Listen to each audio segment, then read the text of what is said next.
Warga desa gempar. Ribuan ular kepung rumah gadis miskin. Ternyata 2 tahun lalu ini pernah menolong seekor ular di tengah hutan. Di sebuah desa terpencil di lereng pegunungan Jawa Timur, terdapat sebuah gubuk reot yang berdiri sendirian di pinggir jalan tanah. Atapnya terbuat dari rumbia tua, bolong di beberapa tempat, dan dindingnya tersusun dari bilah bambu yang mulai keropos dimakan waktu. Gubuk itu tampak rapuh, seakan hanya bertahan karena enggan runtuh. Di sanalah seorang gadis bernama Maya tinggal. Usianya belum genap 20 tahun, tetapi wajahnya sudah memancarkan kelelahan seolah ia pernah melalui berpuluh musim kemarau dan hujan.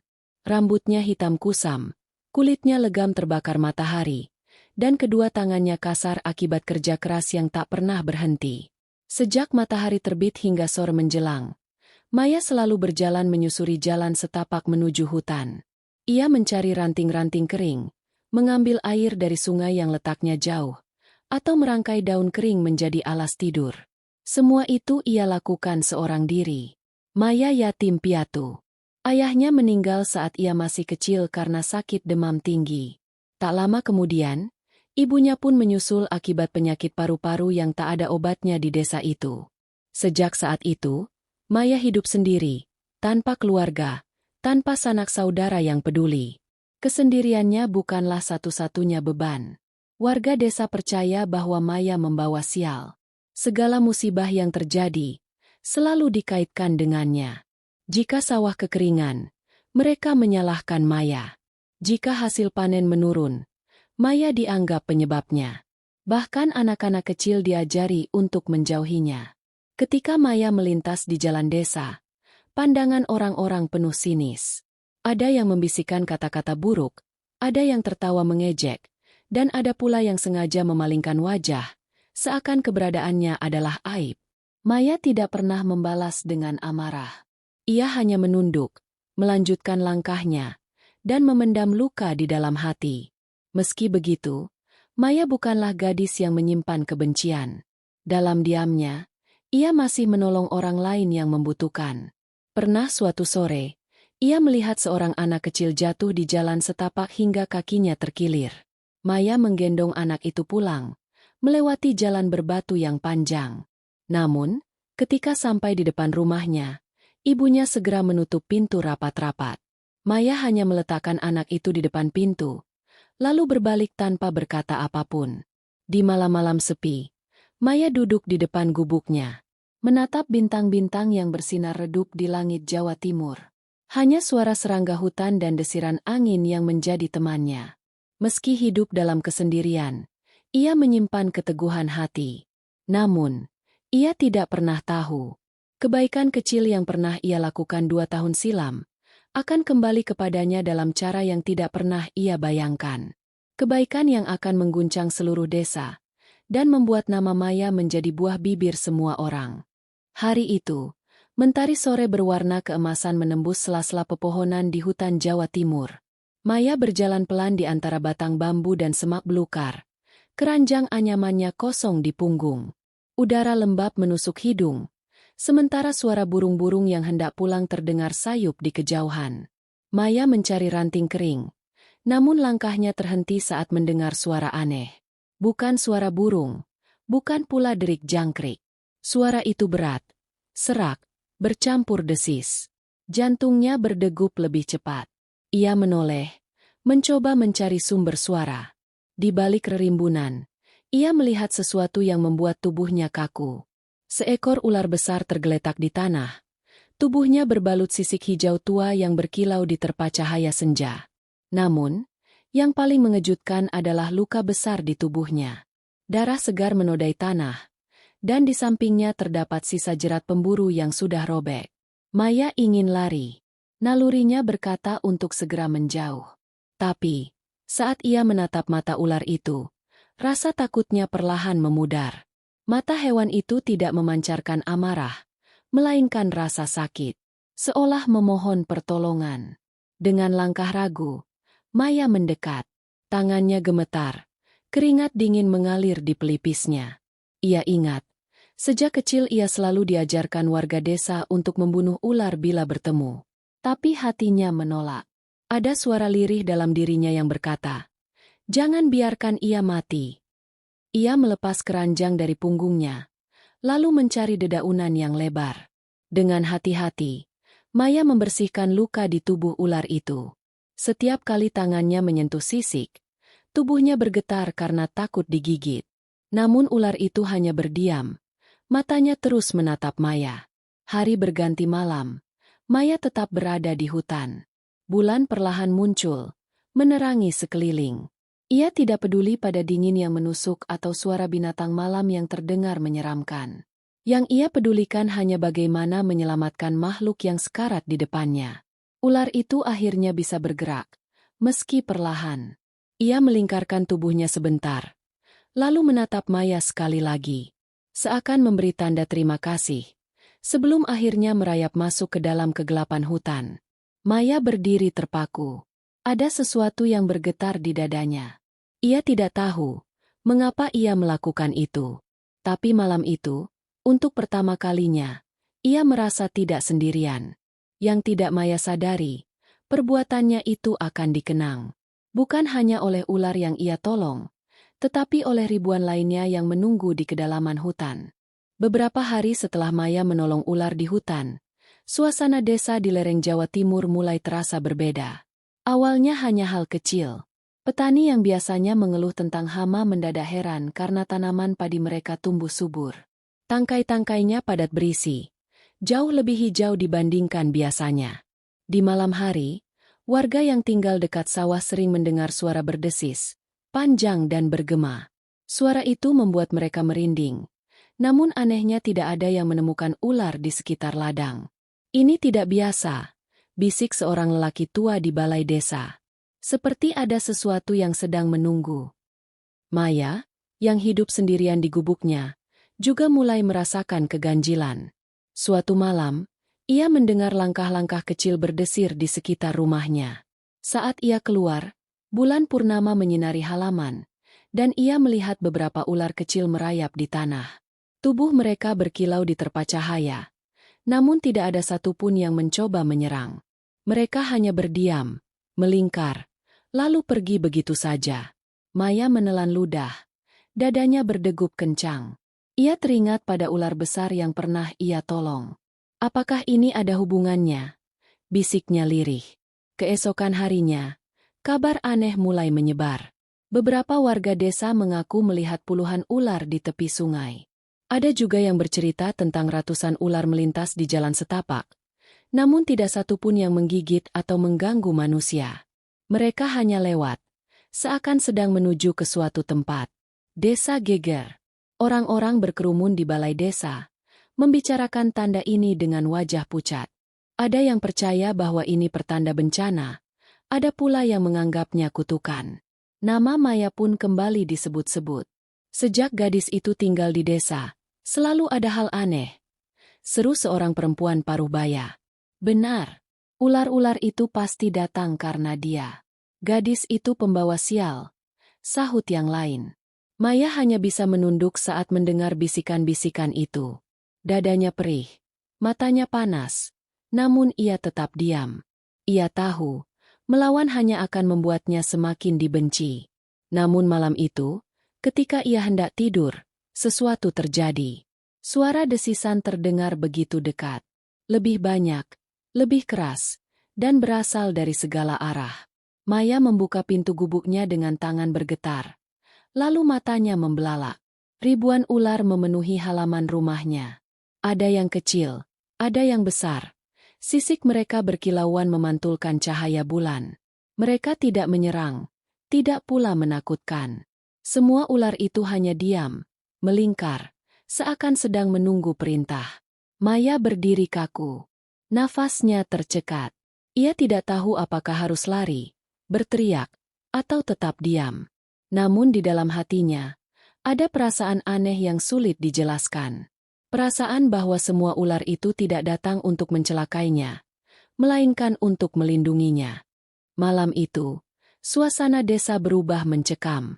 Dari kejauhan, warga melihat cahaya bulan purnama menerangi rumah kecil Maya. Namun yang lebih mengejutkan adalah gerakan ribuan ular yang memenuhi halaman, merayap seperti gelombang hitam berkilau.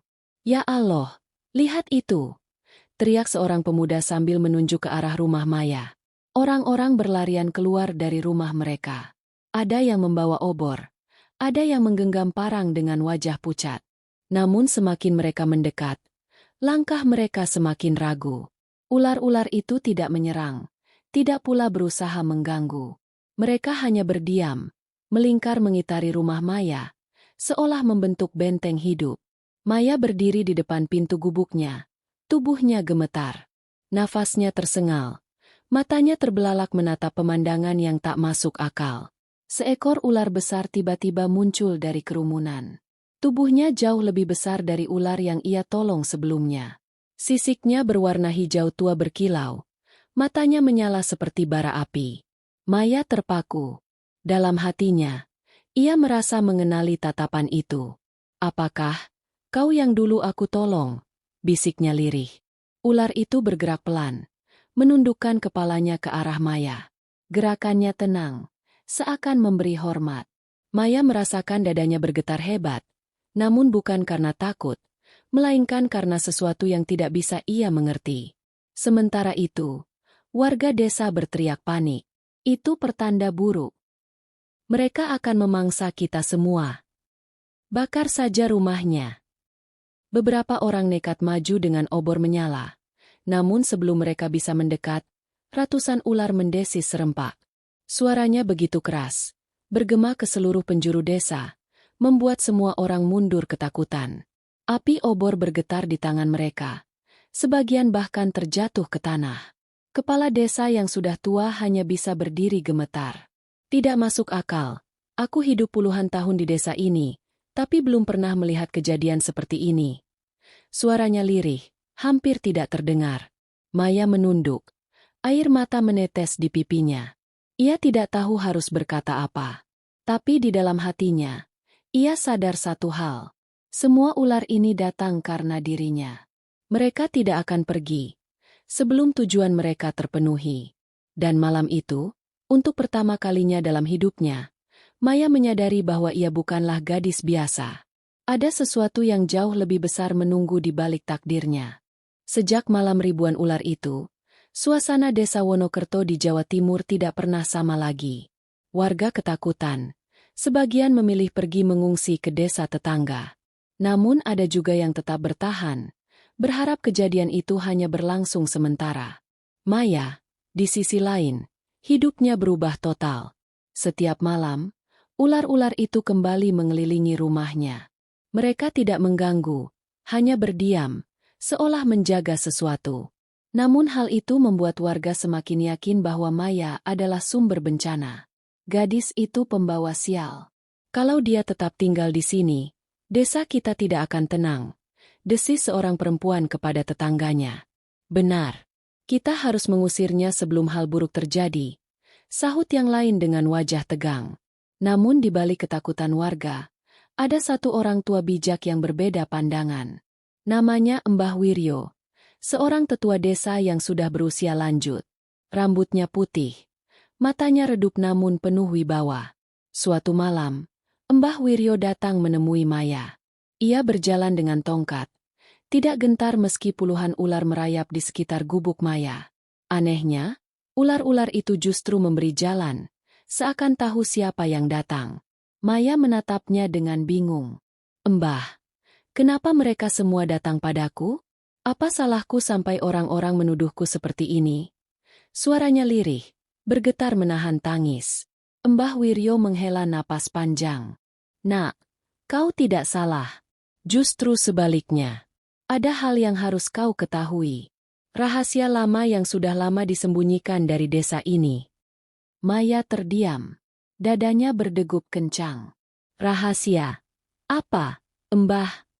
Tetua desa itu menatap jauh ke arah hutan di belakang rumah Maya. "Puluhan tahun lalu, di tempat ini, ada sebuah perjanjian. Leluhur desa kita pernah bersekutu dengan penjaga hutan. Seekor ular raksasa yang disebut penguasa tanah. Leluhur berjanji akan menjaga keseimbangan alam. Namun seiring waktu, perjanjian itu dilupakan. Manusia menjadi serakah, menebang pohon sembarangan, merusak sungai, dan melupakan janji leluhur. Mbah Wiryo menatap Maya lekat-lekat. Dan kau, Maya, kau adalah keturunan terakhir dari garis yang dulu pernah membuat perjanjian itu. Karena itulah ular-ular ini datang kepadamu. Mereka mengenalmu. Mereka melindungimu. Maya terdiam, mulutnya sedikit terbuka. Kata-kata itu terasa mustahil, namun hatinya tahu itu benar. Semua mulai masuk akal. Kenapa ular itu dulu datang padanya? Kenapa ribuan ular melindunginya sekarang? Namun sebelum ia bisa bertanya lebih jauh, tiba-tiba terdengar suara gaduh dari arah balai desa. Teriakan warga bergema di malam gelap. Suara obor, langkah kaki, dan amarah yang membuncah. Maya menoleh dengan wajah pucat. Mbah, apa yang terjadi? Mbah Wiryo menatapnya dengan sorot mata berat. Sepertinya, waktumu untuk bersembunyi sudah habis. Nak, warga akan datang ke sini malam ini. Malam itu, balai desa Wonokerto dipenuhi cahaya obor. Warga berkumpul dengan wajah murka. Suara mereka meninggi, saling bersahutan. Cukup sudah. Karena Maya, kita tidak bisa tidur tenang. Ular-ular itu setiap malam membuat anak-anak ketakutan. Kalau dia tidak pergi, desa ini akan binasa. Kepala desa yang duduk di kursi bambu berusaha menenangkan. Namun suaranya tenggelam di antara teriakan warga. Lalu seorang lelaki muda bernama Surya, terkenal keras kepala, maju ke depan dengan mata menyala penuh emosi.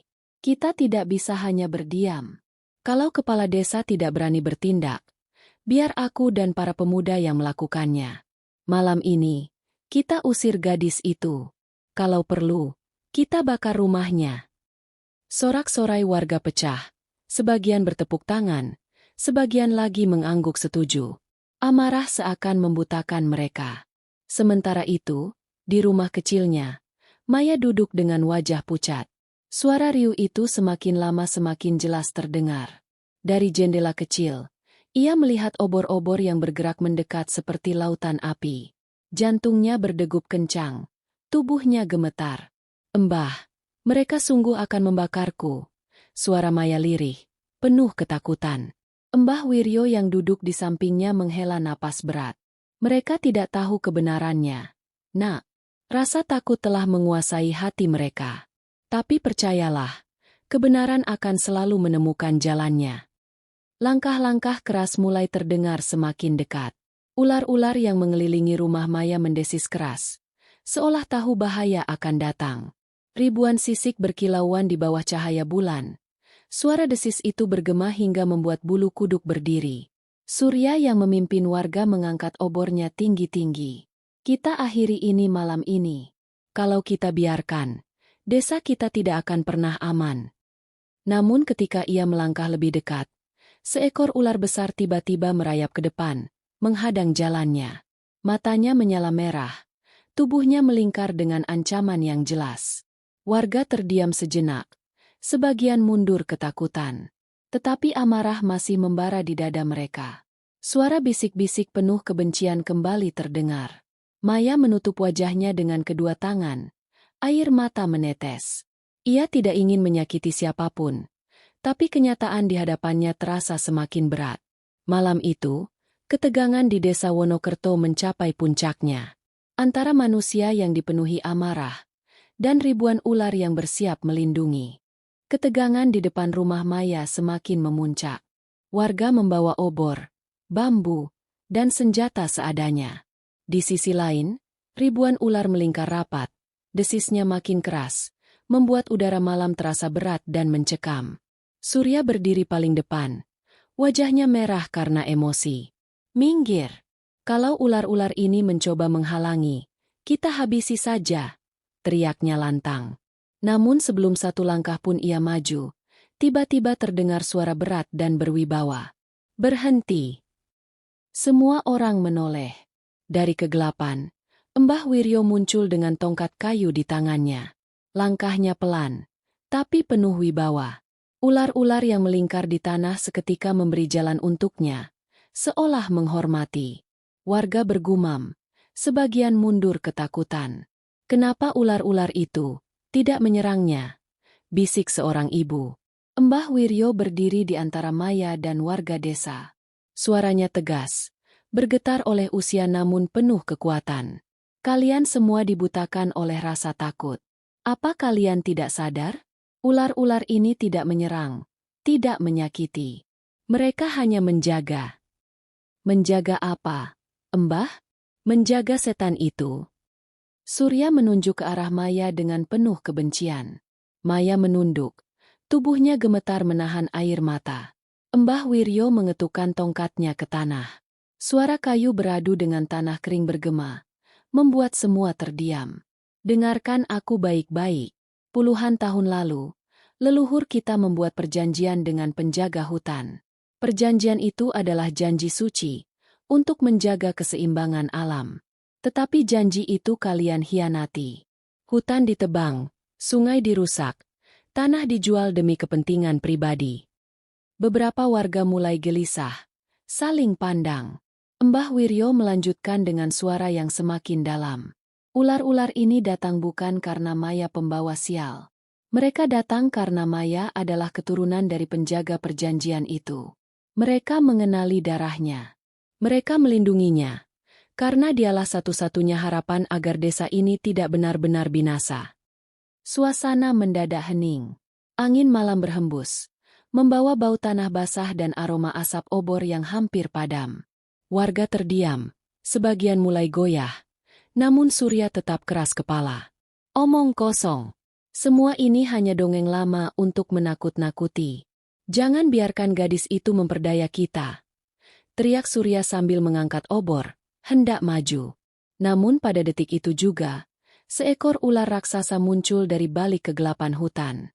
Tubuhnya hitam berkilau, matanya merah menyala. Dengan desisan panjang yang memecah sunyi, ular itu merayap mendekat, membuat tanah bergetar setiap kali sisiknya bergesekan dengan tanah. Semua warga menjerit ketakutan, mundur terhuyung-huyung. Obor-obor jatuh, beberapa padam oleh tanah yang lembab. Maya terdiam, wajahnya pucat. Jantungnya berdetak semakin kencang. Ia tahu, inilah saatnya sesuatu yang besar akan terungkap. Ular raksasa itu menjulang tinggi, tubuhnya sebesar batang pohon kelapa. Sisiknya hitam berkilau memantulkan cahaya bulan, dan matanya merah menyala bagai bara api. Desisannya membuat dedaunan bergetar. Udara malam seolah tercekik oleh aura mengerikan yang dipancarkannya. Warga desa Wonokerto menjerit ketakutan. Ada yang jatuh tersungkur, ada yang berlari terbirit-birit, namun sebagian masih terpaku di tempat karena kengerian. Obor-obor banyak yang terjatuh, meninggalkan bayangan api kecil yang berkelip di tanah. Mbah Wiryo menatap ular raksasa itu dengan wajah serius. Inilah penjaga perjanjian. Dialah saksi hidup yang masih setia pada janji leluhur kita. Maya terhuyung, tubuhnya gemetar hebat. Ia tidak pernah melihat makhluk sebesar dan semegah itu. Tetapi anehnya, saat ular raksasa itu mendekat, ia merasakan kehangatan yang aneh di dalam dadanya, seolah ada sesuatu yang terhubung. Surya, meski ketakutan, masih berusaha melawan rasa gentarnya. Itu hanyalah binatang. Jangan percaya omong kosong ini. Ia mengangkat bambu panjang, bersiap melemparkan ke arah ular. Namun sebelum ia sempat melempar, ular raksasa itu mendesis keras. Suaranya bergema hingga tanah bergetar. Dalam sekejap, ratusan ular kecil melesat cepat dari tanah, melingkari Surya dan membuatnya jatuh tersungkur. Ia menjerit. Wajahnya pucat pasi. Cukup. Suara Mbah Wiryo menggelegar. Ia mengangkat tongkatnya tinggi-tinggi. Kau tidak bisa melawan sesuatu yang kau tidak mengerti.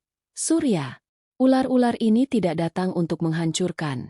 Mereka datang untuk mengingatkan. Dan Maya, dialah yang terpilih. Semua mata kini tertuju pada Maya. Gadis miskin itu berdiri dengan tubuh gemetar. Air mata menetes di pipinya. Tapi, aku tidak tahu apa-apa. Suaranya lirih. Ular raksasa itu merunduk. Kepalanya sejajar dengan Maya. Nafasnya panas. Sisiknya berkilauan. Anehnya, Maya tidak merasa takut. Perlahan ia mengulurkan tangannya. Jari-jarinya menyentuh kepala ular itu.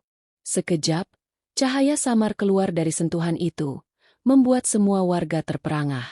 Desis ribuan ular berubah menjadi senandung aneh, seperti alunan doa dari dalam tanah. Maya menutup mata, hatinya bergetar. Untuk pertama kalinya, ia merasa bahwa hidupnya tidak sia-sia. Ada sesuatu yang besar yang harus ia jalani.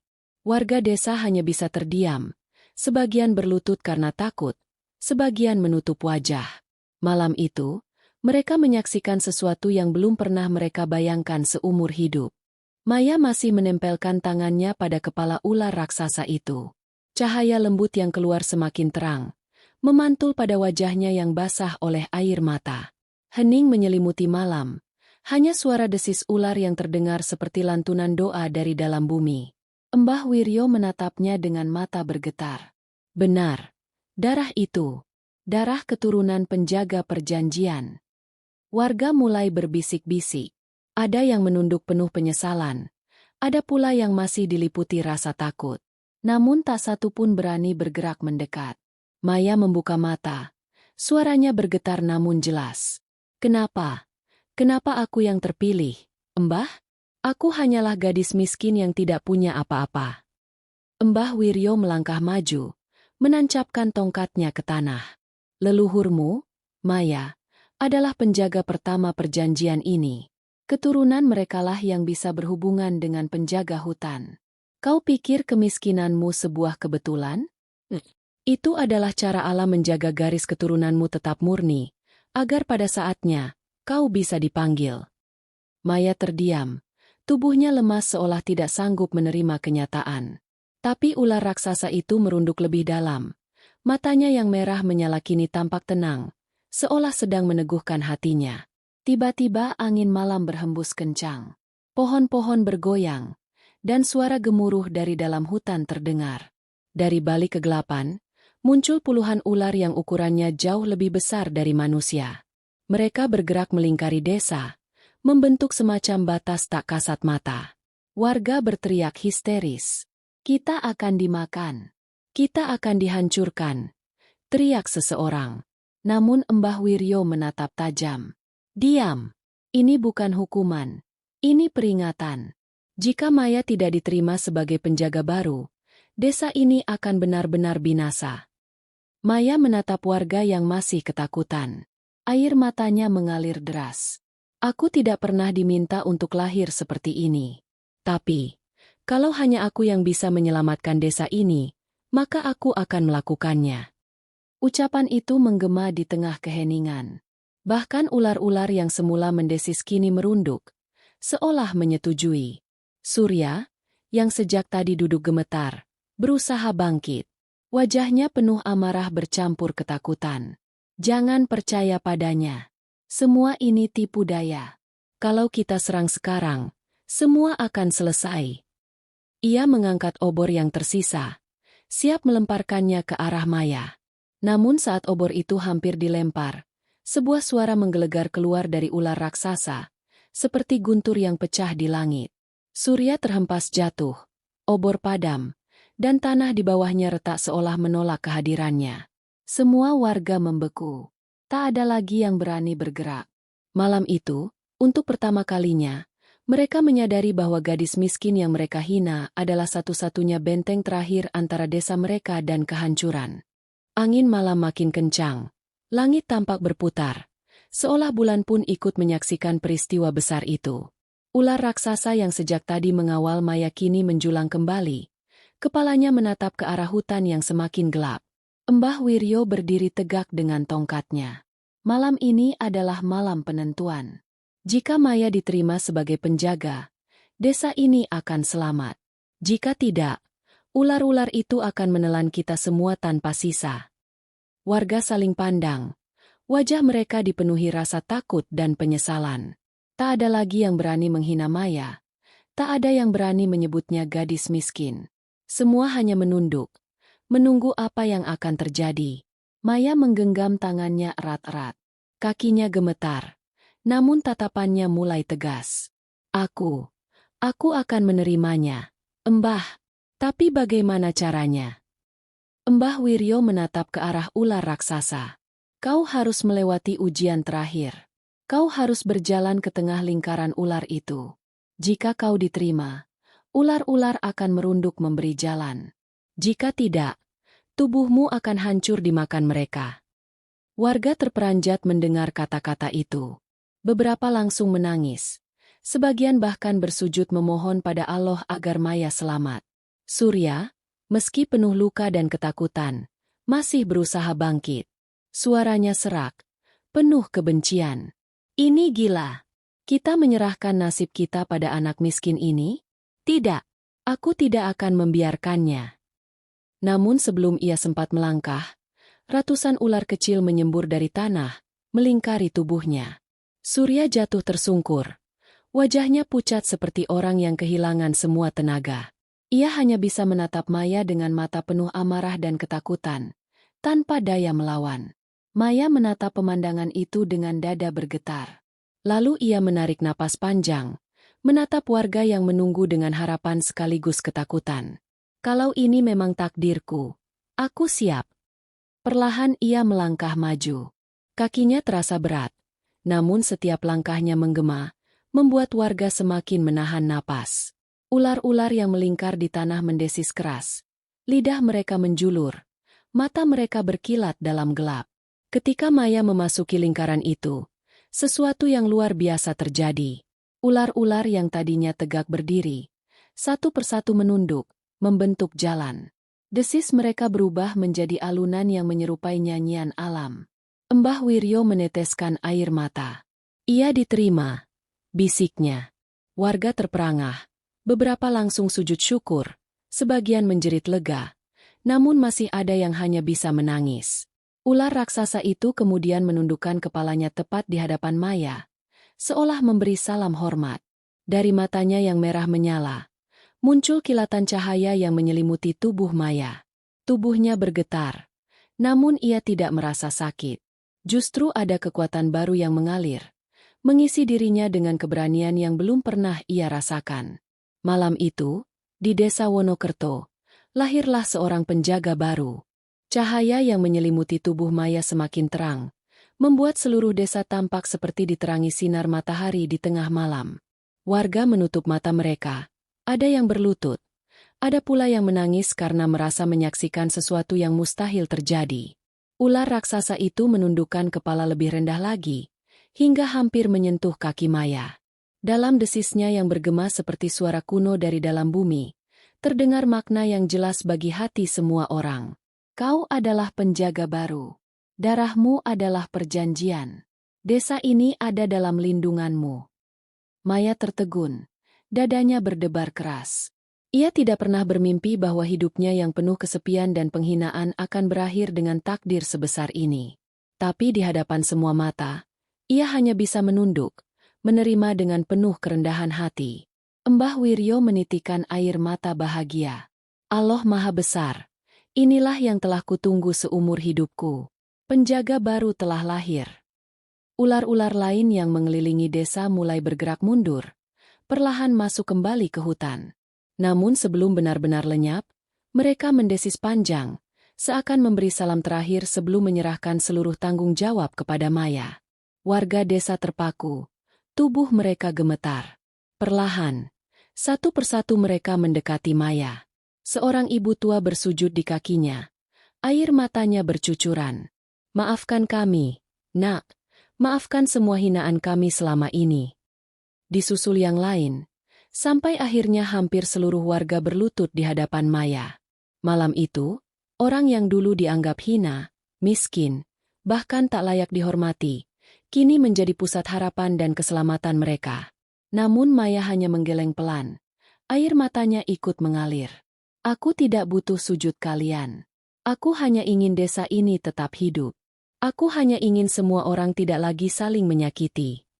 Kata-kata itu menembus hati warga. Mereka menangis lebih keras, merasa malu atas semua perlakuan mereka padanya. Sementara itu, di sudut desa, Surya masih tergeletak lemah. Tubuhnya terjerat ular kecil yang kini mulai menghilang. Matanya kosong, wajahnya pucat. Ia sadar bahwa semua ambisinya telah runtuh, Tak ada lagi kekuatan yang bisa ia gunakan untuk melawan.